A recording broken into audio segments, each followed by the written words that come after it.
Hi friends, this is Mounika. Welcome to my channel. ఈరోజు నేను చేయబోతున్నాను ఆనియన్ టమాటా కర్రీ. కావాల్సిన ఇంగ్రీడియంట్స్ చూద్దాము. తయారు చేసే విధానం చూద్దాం.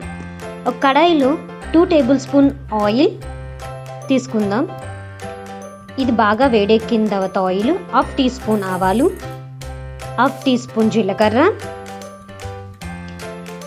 బాగా చిటపట్లాడాలి.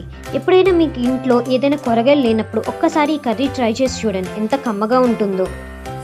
ఇప్పుడు ఇది బాగా చిటపట్లాడిన తర్వాత కడాయిలోకి 3 మీడియం సైజ్ ఆనియన్స్ తీసుకుందాం. ఎప్పుడైనా ఆనియన్స్ త్వరగా మగ్గాలంటే కల్లుప్పు కానీ మెత్తనుప్పు కానీ యూజ్ చేయండి. మెత్తనుప్పు కన్నా కల్లుప్పు చాలా రుచినిస్తుంది కర్రీకి, అలాగే త్వరగా మగ్గనిస్తుంది. ఎప్పుడైనా ట్రై చేసి చూడండి. ఇలాగా ఆనియన్స్ బాగా వేగనివ్వాలి. కొంచెం కల్లుప్పు వేసి కలిపి ఆనియన్స్ 5 నిమిషాలు వేగిన తర్వాత దాంట్లోకి 2 పచ్చిమిర్చి, కొంచెం కరివేపాకు వేయాలి. చక్కగా ఇవి బాగా ఒక 2 నిమిషాలు మగ్గిన తర్వాత 1 టీ స్పూన్ అల్లం వెల్లుల్లి పేస్ట్ వేయాలి. ఇది పచ్చివాసన పోయేంత వరకు వేయించాలి. చక్కగా కలగపెట్టి తర్వాత పచ్చివాసన పోయిన తర్వాత కొంచెం 1 టీ స్పూన్ పసుపు, ఆ పసుపు వేసిన తర్వాత ఒక్కసారి కలయబెట్టి ఇక్కడ నేను 4 మీడియం సైజు టమాటాలు తీసుకుంటున్నాను.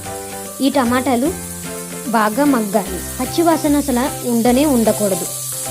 ఇప్పుడు చక్కగా కలయపెట్టి ఒక్కసారి చక్కగా ఇది బాగా మగ్గనివ్వడానికి మూత పెడదాము. దీని మీద 5 నిమిషాల దాకా చక్కగా మెత్తగా మగ్గేంత వరకు ఈ టమాటాలు ఉంచుదాం. ఇవి మగ్గిన తర్వాత మనం చక్కగా దీంట్లో మనం కారం వేసుకుందాం. కారం 2 టేబుల్ స్పూన్ కారం వేద్దాం.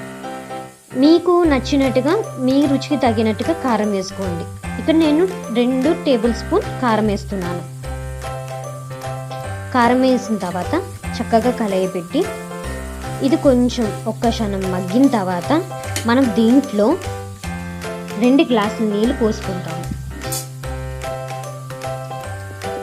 ఇది చక్కగా ఈ నీరంతా బాగా మసిలి బాగా ఉడికి కర్రీ అనేది దగ్గర పడాలి. అప్పుడే కర్రీలో ఉన్న పచ్చివాసన అంతా పోయి రుచినిస్తుంది కర్రీకి. దీంట్లో కొంచెం కొత్తిమీర వేసుకుందాం.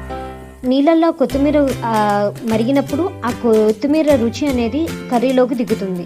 అందుకని కొంచెం కొత్తిమీర ముందుగానే వేసాను. చివర్లో గార్నిషింగ్కి ఉంచాను. ఇప్పుడు చూసారా మన కర్రీ ఎంత చక్కగా ఉడికిపోయిందో. నాకు ఇది ఉడకడానికి 1/2 గంట పట్టింది. కరమైన కర్రీ రెడీ అయిపోయింది.